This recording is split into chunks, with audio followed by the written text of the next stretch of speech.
Good evening, and welcome to Direct Impact Broadcasting, the station of growth and transformation. Affiliate of Creative Broadcasting presents Leadership Tidbits with Coach T. Wilson, with your host, Tawana Wilson, as she welcomes her guest to the studio.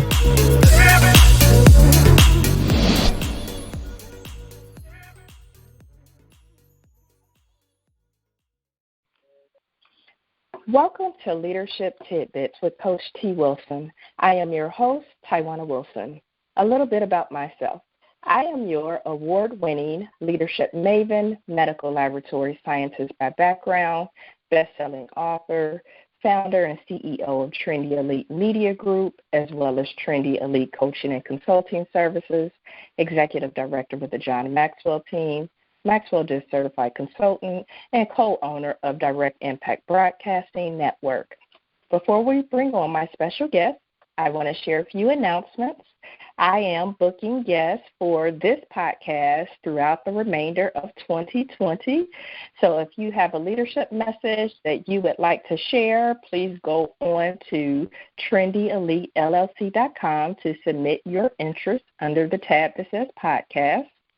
We have a new podcast on the network, so Podcast Alert, SOS for Leaders. It offers practical strategies that you can use in both your personal and professional life. Most of those podcasts are 20 minutes or less, so that's a quick recharge for you to get some strategies that you can use. Along those lines, if you have not grabbed your autographed copy of the best-selling business book, Leadership Tidbits, please go on to trendyelitellc.com and grab your copy today. So today's special guest, Ms. Sonja Keeve. Sonja Keeve is an author, inspirational speaker, international podcaster, and consultant. As a wife, mother, mentor, and leader in her community, her passions lie in helping emerging career professional women to turn their passion projects into a thriving business to generate secondary income for their households. As a professional in the mortgage industry, she dedicates her time to building strategic relationships with loan officers and clients, offering solutions to home ownership. Sonja is the CEO and founder of Podcasters Rock, a Facebook community where she teaches both aspiring and seasoned podcasters how to launch a powerful podcast in 30 days or less. As the executive director and host of Inspiring Nations podcast show, an international podcast show heard in over 164 countries, she interviews women from across the globe that have stories of how they inspire others each and every day. Good evening, Miss Sonja. How are you? Hello, Miss Tawana. Thank you so much for having me on your show. I am so excited to have you on and hear all about you and your leadership journey. So why don't we just jump right in? Wow, awesome. Well, my leadership journey really began out of a corporate layoff. And I know many have experienced, a corporate layoff. And for me, it was the second time I was laid off from a job, and being in that space of vulnerability where you don't know where your next paycheck is coming from. I had 2 young children, a husband, and trying to figure it all out. It was a place I no longer wanted to ever be in again.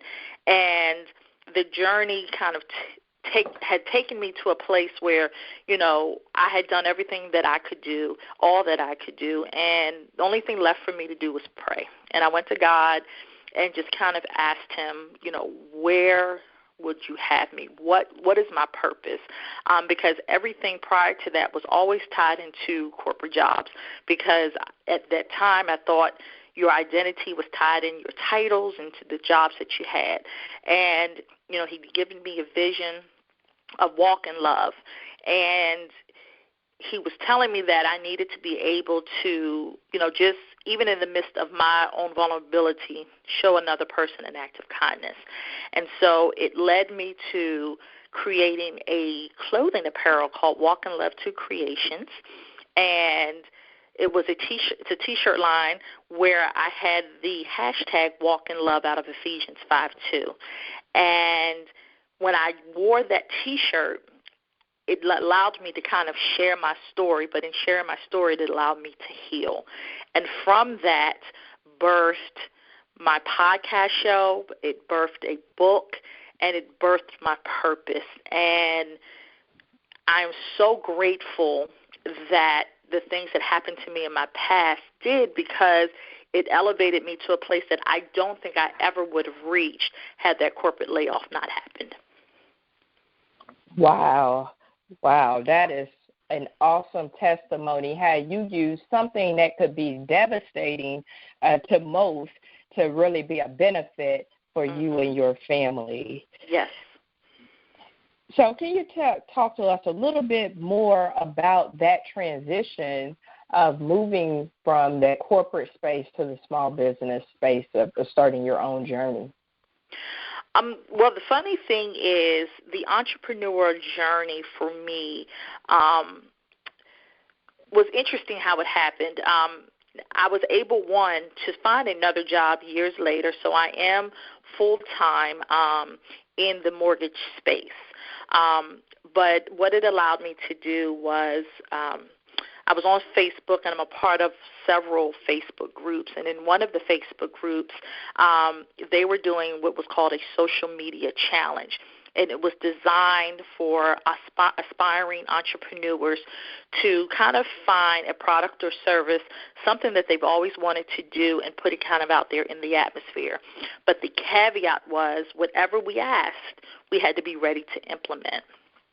So for me, the podcasting piece came because one thing, I love to talk, and I love to inspire, and lastly, I love women. And I was trying to figure out how a podcast would work in that space for me. And so I put out there, if I were to start a podcast, would you be my guest? Not knowing what the response would be.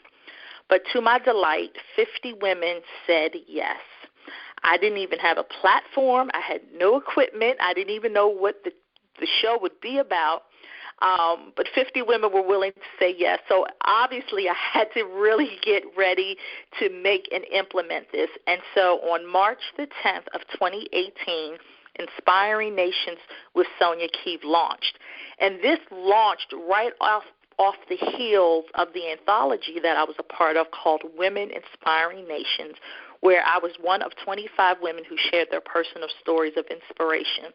So it almost made sense for me to create this podcast show around the feel of wanting to inspire other women, because at that time I was looking for inspiration.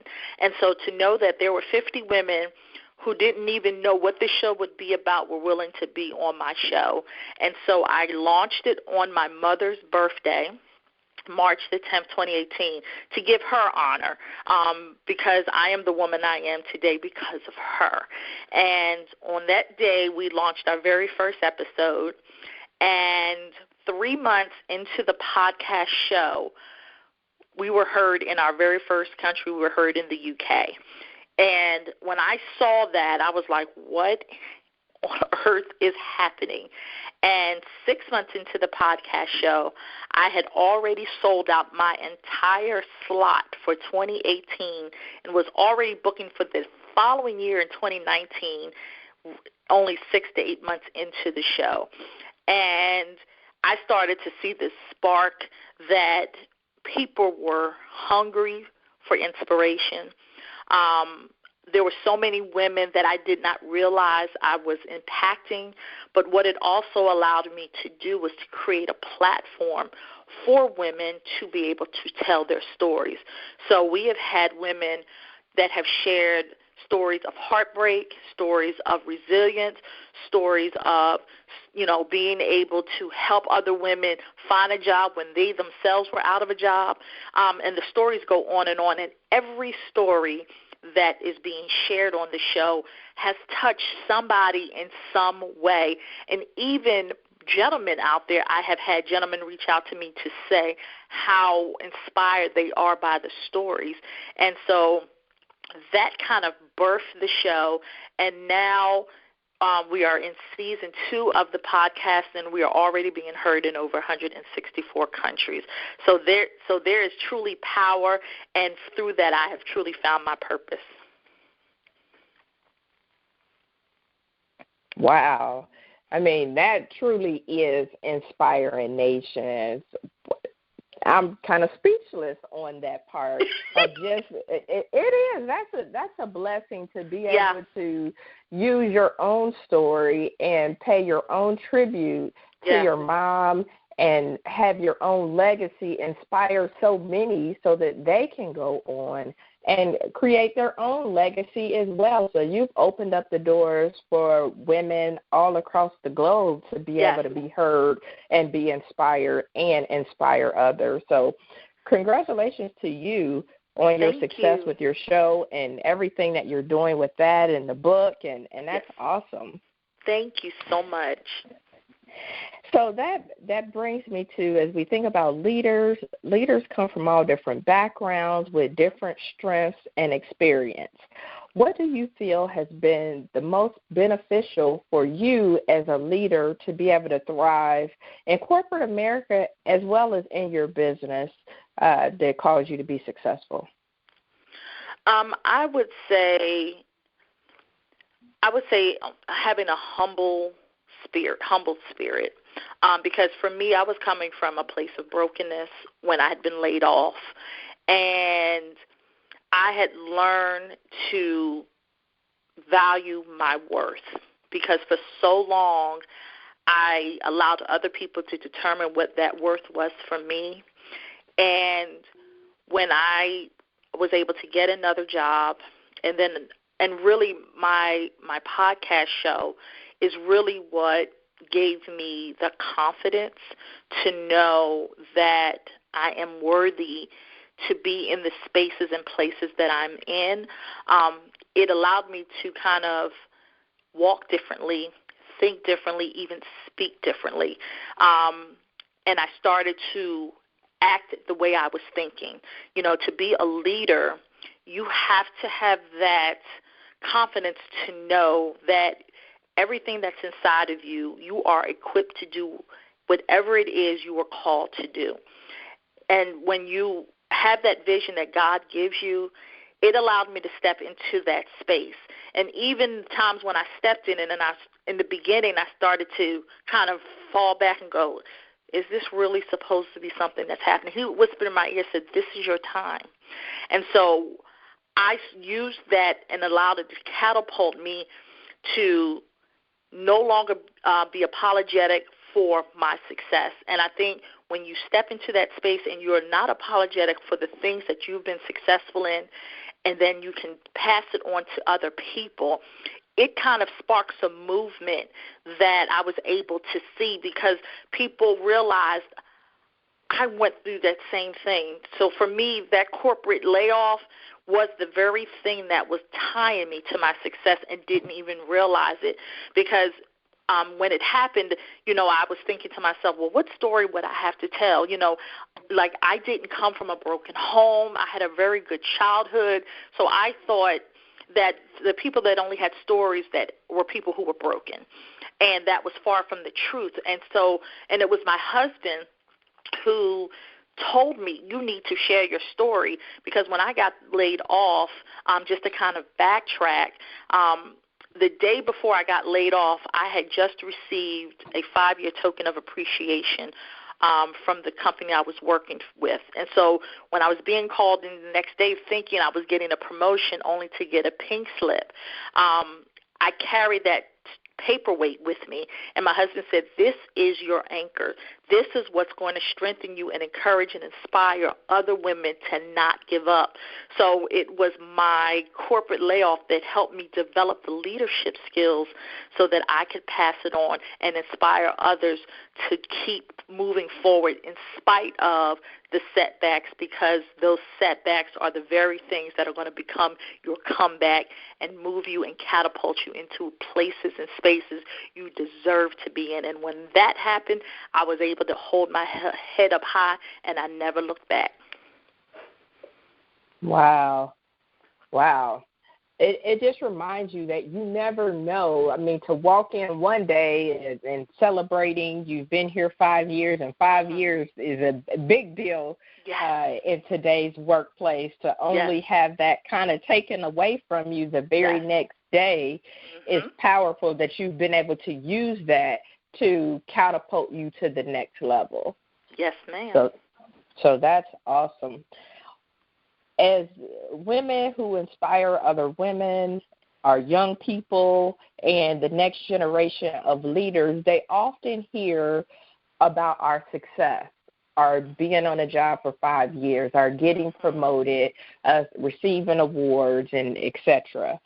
But they don't always hear about the failures, those stumbling blocks that we've had to encounter along the way. Can you talk to the listeners a little bit about some of your biggest failures, because we all know that we have some, and what you learned from them? I would say the biggest failure for me was I was working on a special project, and I was leading the team. And someone came in and swooped in my ideas and presented it to senior leadership when that was my time. And in that moment, I can tell you I was extremely angry, and there were a lot of choice words I wanted to say. But when you are a woman of color in places where sometimes you're the only one, there is a certain level of self-control you have to have. And it's not fair, and it can put you in a place to paralyze you. But the thing that kept me anchored in that is I always remembered what my grandmother shared to me as a little girl, who, by the way, had just turned 97 years old in May. Oh, well, actually, she will be 97 years old in May. It's only March. She'll be 97. She'll be 97 years old. And she told me, you are somebody because God don't make no junk. Amen. And when that was ringing in my ear at the very moment, I could feel my hands sweating. I could feel my fists wanting to ball up. But there was a calmness that came over me, because for me, I realized I was representing my mother, my grandmother, and all of the women in my family before me that fought to get into the place where I was in that very moment. And as hard sometimes as for a woman of color to kind of hold back a lot of your thoughts, I realized this is not my time, but it will come. And it took me several years later to develop not being angry about it, but to still stand there high, allow the person to take the credit, and just allow it to be. And I went, and and I'm a very spiritual woman, and I prayed to God, and I said, how am I supposed to keep handling this? And he said, don't worry. You just move in silence. Keep doing what you're doing. Keep doing good even when the wrong thing's happening. And sooner or later, the funny thing is that same person who tried to steal my thunder, it ended up backfiring on them. It didn't happen right away, but it happened years later. But for me, that was my vindication to see that, you know what, I didn't lose my cool in a moment when where everybody would have rightfully said, it's your time to have done that. But in the end, the person who was doing wrong, it always says that, what God meant, what the devil meant for evil, God meant for good. So in that moment, that's what happened for me. And every lesson after that, every time something was done wrong to me, I just took it to God and I let him handle it.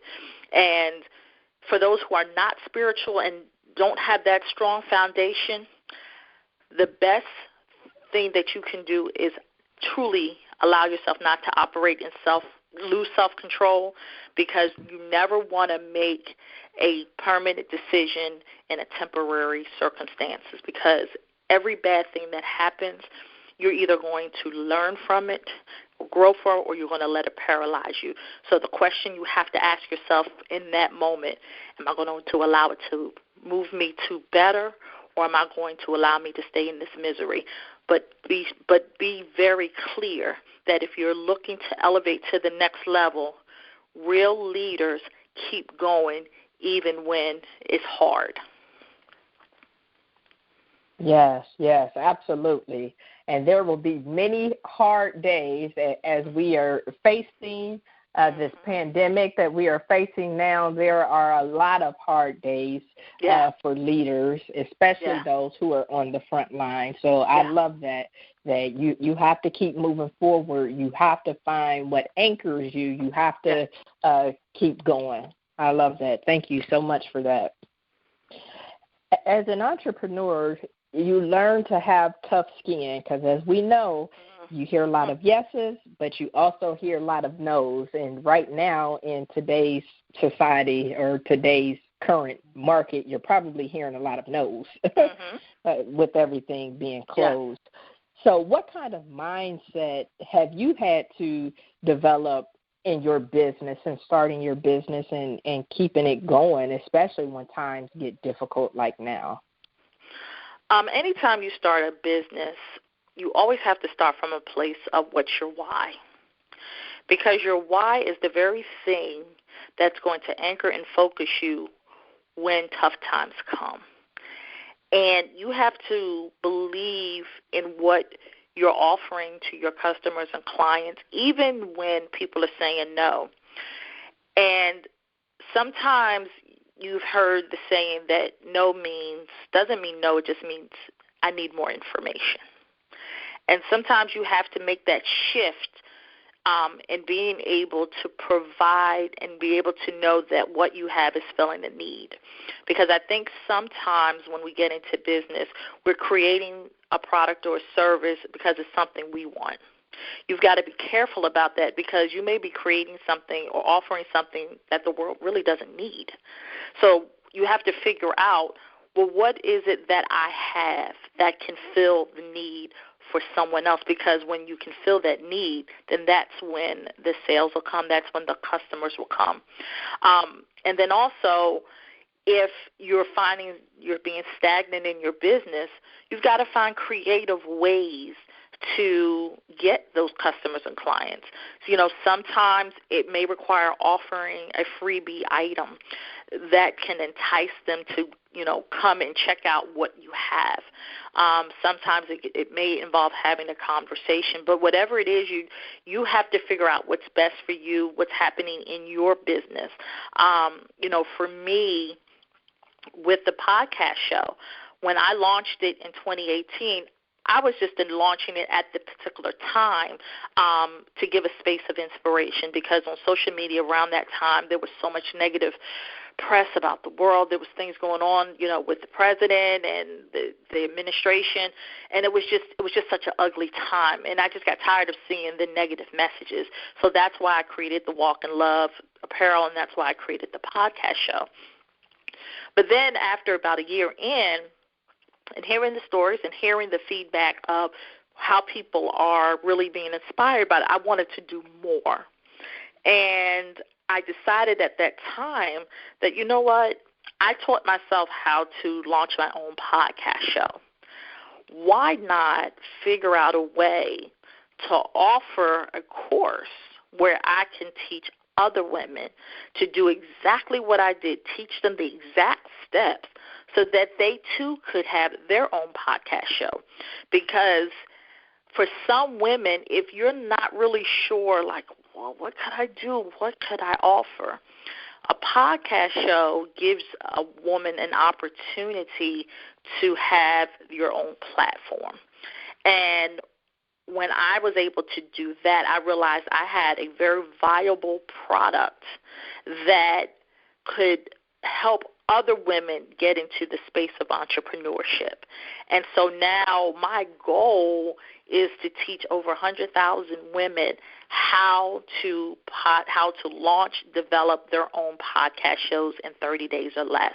And while that's a huge number, I've learned that sometimes you've got to have a goal so big that that you won't give up until you hit it. So I'm excited about the challenge to do that because the thing that I've seen since I've been in the podcast game, there aren't a lot of women of color. I mean, I've seen them and they're there. I'm on your show, but I feel like we can do more. I feel like there's so many talented women out there that have these gifts. I think, why not saturate the world with all of this information we have and turn it into a podcast show? So so my challenge is to, meet women out there who are serious about wanting to start their own podcast show, and then I'm going to give them the success map to make it happen. Awesome. That is awesome. And you're right. Podcasting is the way of the future. I actually got into this space a year ago this month. Awesome. And so, congratulations. Thank you. And so I think in my mind I was making it more difficult than it had to be. But I will tell you that, and I tell people this all the time about podcasting and write articles about it, it is one of the single fastest, best ways that I have found to be able to leverage my leadership message as well as be an advocate for my profession. Yes. And being that go-to. So I am with you with the raising awareness, whatever I can do to help support you in your endeavors of reaching 100,000 women to be able to get in this space. Definitely behind you, because I think it's a powerful thing that needs to happen, and I want you to be successful in reaching your goals. So whatever we can do here at Direct Impact Broadcasting, we are happy to do so, but very excited for you and your personal goal of doing that. Thank you so much. So as we talk about podcasting and the message, can you give the listeners, because it could be some people that's listening now that's kind of teetered on the line of, do I want to get into the podcasting space? Is this for me? Am I making it more difficult than it has to be? Do I need to spend tons of money and tons of hours researching it? What quick tips would you give somebody who's thinking about utilizing podcasting for their leadership message? I would say three quick things with starting a podcast. One is that there is a low cost to getting into podcasting. You just have to, determine your budget. What are you willing to spend? Because really, if you have a laptop and a microphone on your laptop, you can get started. But there is equipment that you'll definitely want to get, but you can start as low as one of my favorite microphones that I bought when I first started. It's called the ATR 2100. I still use the microphone. It is a mobile microphone that I can take even when I want to record remotely. But that's runs about $70 on Amazon, and then it can go as high as $300-400. So you literally can go from $0 to $500. It just depends upon what your budget is. Two is you have to ask yourself, well, why do you want to start a podcast? Because you want to be very clear about that. Like, what is the message that you want to put out there, and what do you want your audience to get from as a result of listening to your show? For me, Inspiring Nation with Sonja Keeve was designed to, for one, inspire, but it was also to create awareness and action for others to go out into the world and do something kind and pass it forward. And so for anyone out there who's like, well, I have this message, but I don't know if podcasting is good for me, we can talk about that, because there are so many, I talk to ministers who can take their sermons. You can take your sermons and turn it into a podcast. I always say anything that's in written format, if you're an author, a blogger, all of that information can be turned into a podcast. And the thing about a podcast, and then it can be flipped as well to written format. So it's very versatile in how you want to operate your space.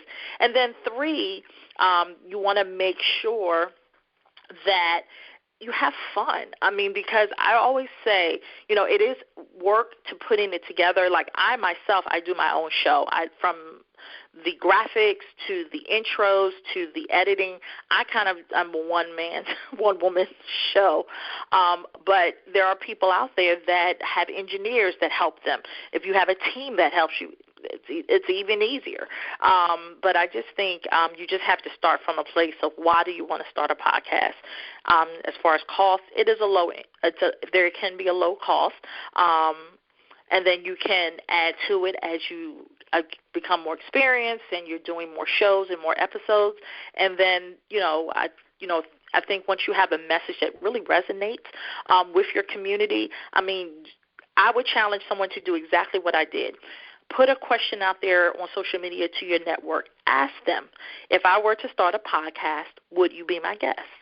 And see what type of response you get. For me, I got 50 women to say yes, and I didn't even have the first piece of equipment. So I think if I can do it, anybody can. Absolutely. Great tips. I love that. So along with those tips, I often get asked the question of, where do I find leadership experience, or how do I build my leadership toolbox?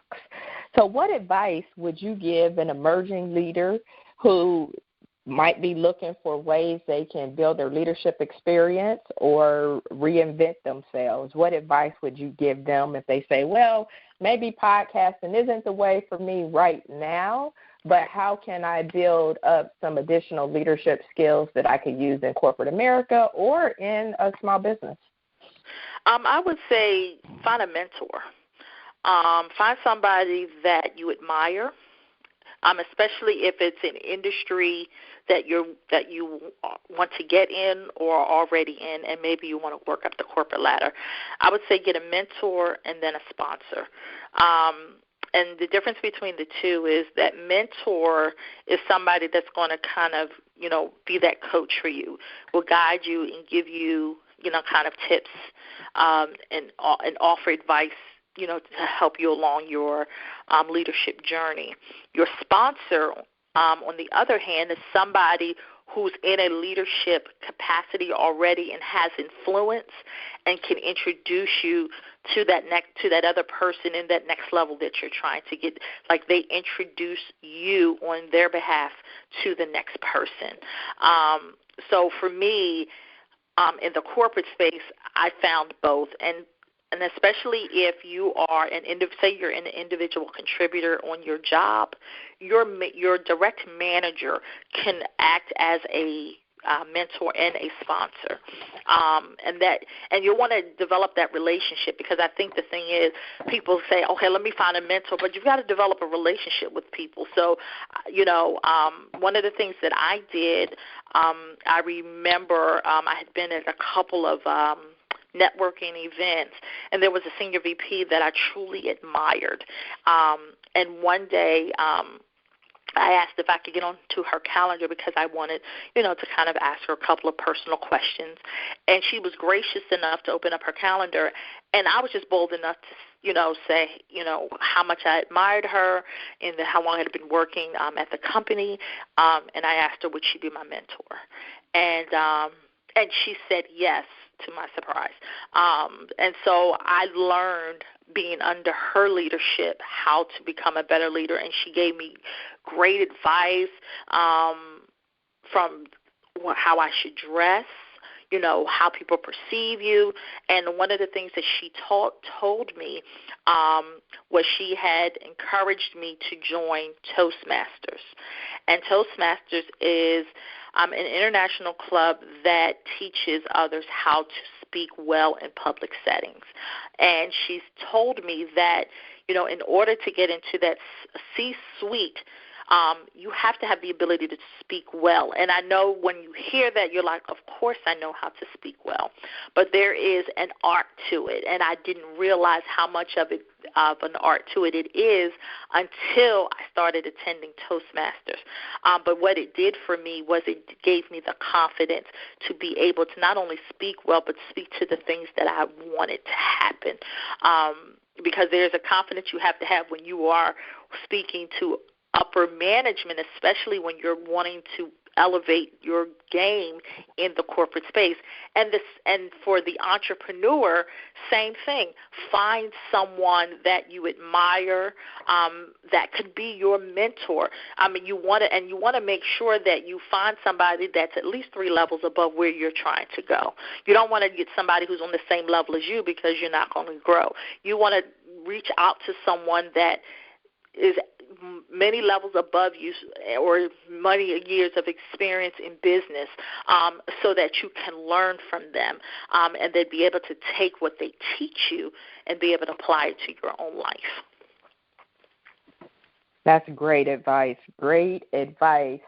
So making sure that we look into programs or organizations such as Toastmasters that help with our speaking and getting mentors and sponsors, and not being afraid to ask somebody to fulfill or serve in that role, developing that relationship. In a time where we're asked to do more, serve more, give more, be the best, and the list goes on and on and on. Yes. One's core values can be compromised in the process of trying to elevate our career in the workplace.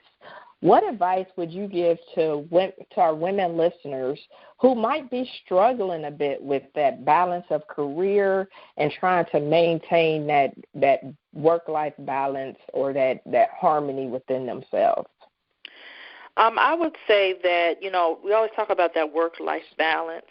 I always talk about what's more important to you, prioritizing what matters to you, because you can get very lost in reading the self-help books and watching the videos, and you're looking at these other people, and you're like, well, I'm doing everything you're asking, but that's not what's happening for me. You have to navigate in your life what is it that you're seeking, and then come up with ways of how you can strategize to make that happen for you. Because a lot of times, especially in spaces, again, and I can speak as an individual contributor, when you having to take on more responsibilities, but yet you're still trying to elevate, sometimes you have to. And it's such a tricky road. But the thing that I have found is you have to be honest about what it is you want and what you can handle. Sometimes people can put more on you than you can bear, and you could get into a place where you're trying to take it on so much that you end up failing everywhere. So I would say master the things that you can. Showcase your abilities and your talents. Maybe go to your boss and see if there's any special projects that you can lead. Because sometimes a manager can't see your leadership when you're part of a team. But if you step out and maybe offer a training, like if there's something that you do every day in your job and there's a team of you that all do the same thing, is there something within that job that you found you could, do something or execute it faster or better? Maybe you can offer to say, I'd like to do a training with, my peers because I found an easier way to execute this step that I think would be better, and it would save the company more money, save more time, and we can be more productive. Sometimes when you offer those types of things instead of going to your leader to say, what is it that I can do? Maybe find something that you're already doing and you've mastered it, and maybe take it to your boss then and say, hey, could we possibly do a PowerPoint training, kind of a lunch and learn one day, and and share your expertise? because that way your manager now is recognizing, oh, I didn't even know this person knew how to do this. Or maybe there's something technical in Excel or something that you know how to do that maybe the rest of your peers don't. But you've got to find that thing that you know is going to help you kind of stand out. And I think once you do that, then when other opportunities come open for a leadership role, they'll think of you and maybe tap you on the shoulder, because they'll go back and say, oh, I remember they came to me and offered this, so I think they would be a good fit in this next role. So try that and kind of see how that would work for you. Outstanding. I love that. Don't be afraid to offer up your expertise. So listeners, if you have a special talent that you can offer up, helping out on a special team at work, working on a cross-functional team, if you're very good with PowerPoint, maybe you're very good with Excel and you know how to do all those formulas and pivot tables and all of that jazz, don't be afraid to offer up your expertise to showcase your talents and abilities.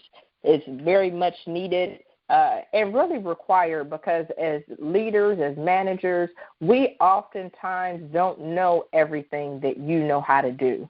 And that is the downfall sometimes as a leader, especially if you have, 20-plus direct reports. You might not know all of the talents on your team. So that was awesome advice to our listeners that they can be able to do. When you think about your journey and you reflect over everything you've been through up until today, sometimes we often think as a, 20-year-old, if I knew this, this would have been very helpful for me back then. So when you think about your life, what advice would you give your younger self? Oh, man, I would tell my younger self, don't be afraid to fly. Just do it. Because I grew up in a space where I was taught, when you go in, just keep your head down, do what's asked of you. Don't try to rock the boat. Don't try to showboat. And now with my children, I tell them, let me tell you something. You find your passion, what you're passionate about, and you go after it with everything you got, because I will support you. I don't care what it is, because there's so many avenues to success. College isn't the only way. For some people, yes, it may be the direct path if there's a specialization that you're going for. Like for my example, my daughter is a freshman in college this year, and she wants to become a software engineer.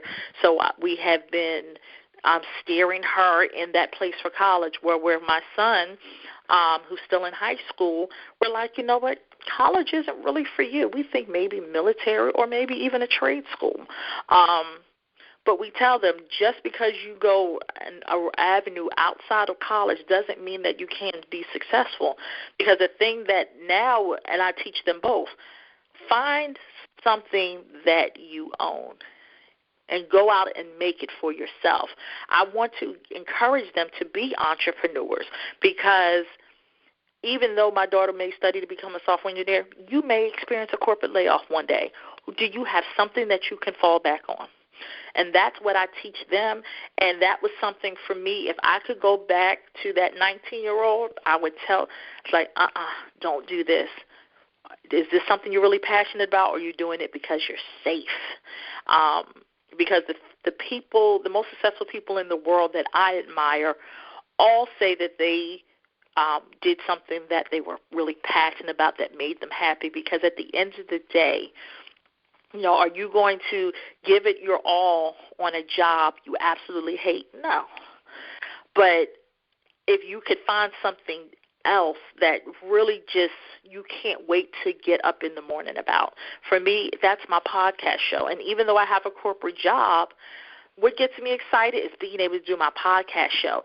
And what that does for me is I take my moments of inspiration. I actually share that in my corporate space, and I share out the motivational moment. And the funny thing was, I recently had done that because we just experienced a lot of turnover.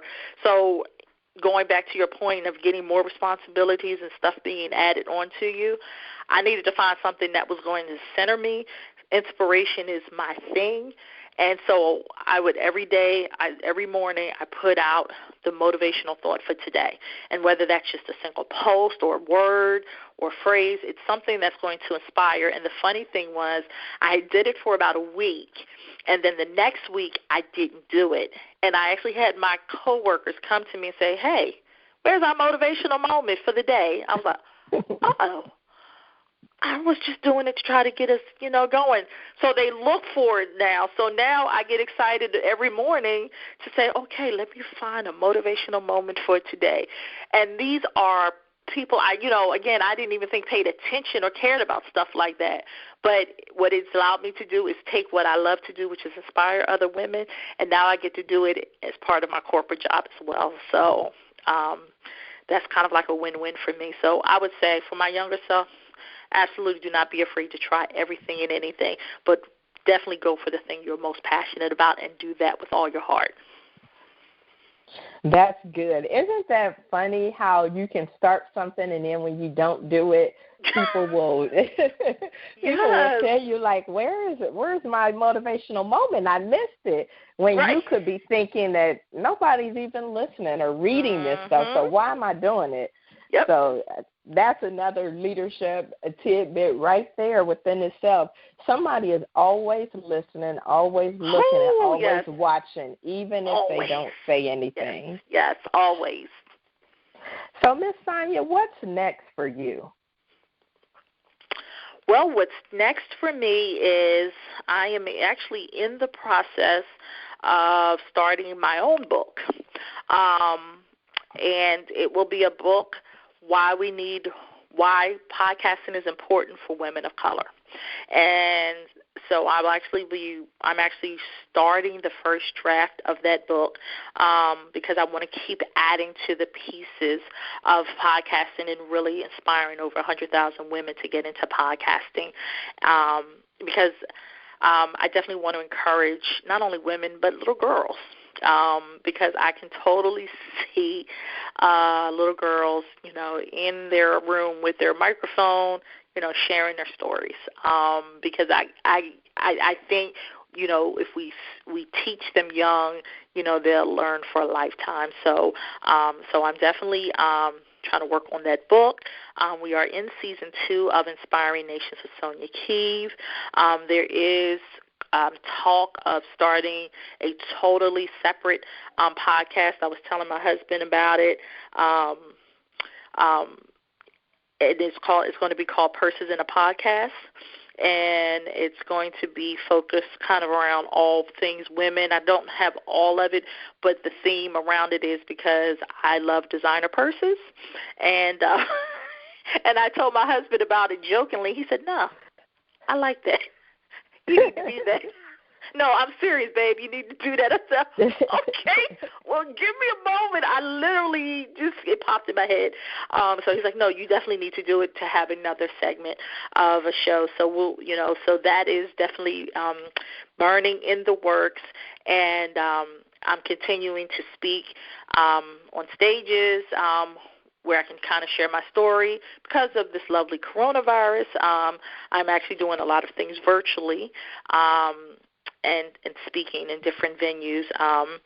So I just, wherever anybody who wants to hear my story, I would absolutely love to come and share because I definitely know now that there are so many women out there that have experienced a corporate layoff and maybe are feeling lost, maybe feeling frustrated, and they need some inspiration and they need something tangible that they can use to try to help elevate them out of where they're feeling so that they can go from brokenness to abundance. And I'm just going to keep doing this as long as I have breath in my body and God keeps giving me the things to say to help others move along in their life, and as long as God keeps blessing me to wake up every day, I'm going to keep using the gifts He's given me to inspire the world.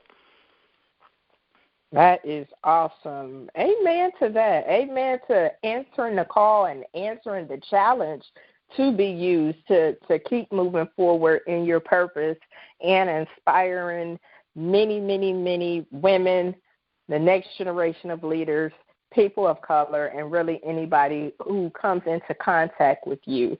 So speaking of coming into contact with you, how can our leaders continue to follow you and be with you and support you on your journey? How can we get a hold of you?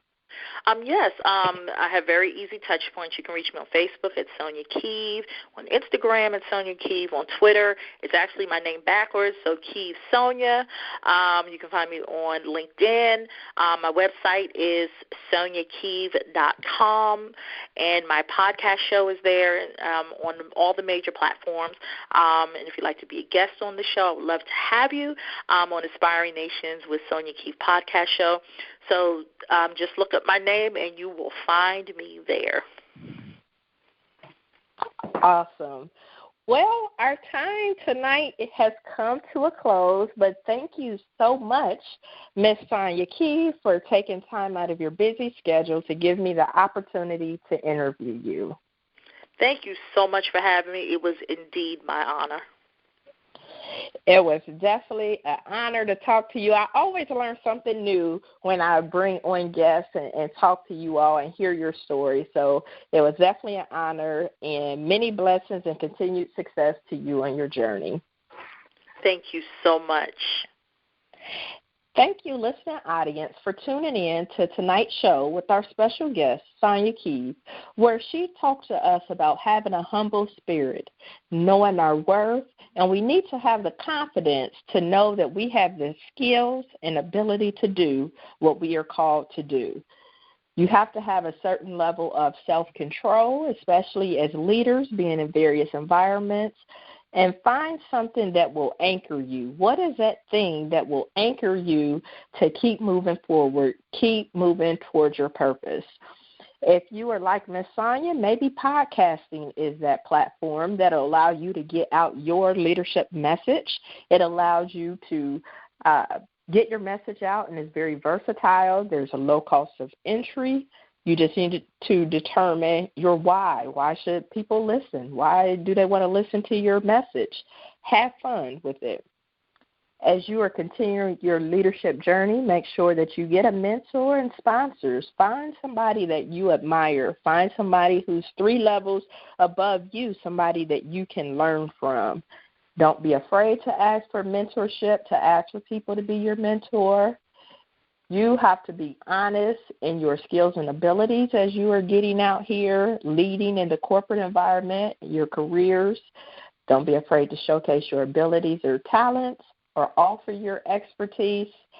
And with all things, don't be afraid to fly, to just do it. So thank you, listener audience, for tuning in to this show. If you like what you heard, you can go on to directimpactbroadcasting.com to check out previous shows and our other shows on the network. If you think you're interested in starting your own podcast, I would love to have your show on the network. You can send an email to DI Broadcasting, that's DIBROADCASTING, at TrendyEliteLLC.com to learn more. And please tune in next week to hear from another amazing leader. Until then, have a good evening. Thank you, friends, for tuning in to another episode of Leadership Tidbits with Coach T. Wilson, where Taiwana speaks with leaders who share nuggets of wisdom that you can use in your personal and professional life. Follow her on Facebook, Instagram, and Twitter at Coach T. Wilson. Connect on LinkedIn or visit www.coachtwilson.com. And remember, in life, learn as much as you can, appreciate often, and lead fearlessly.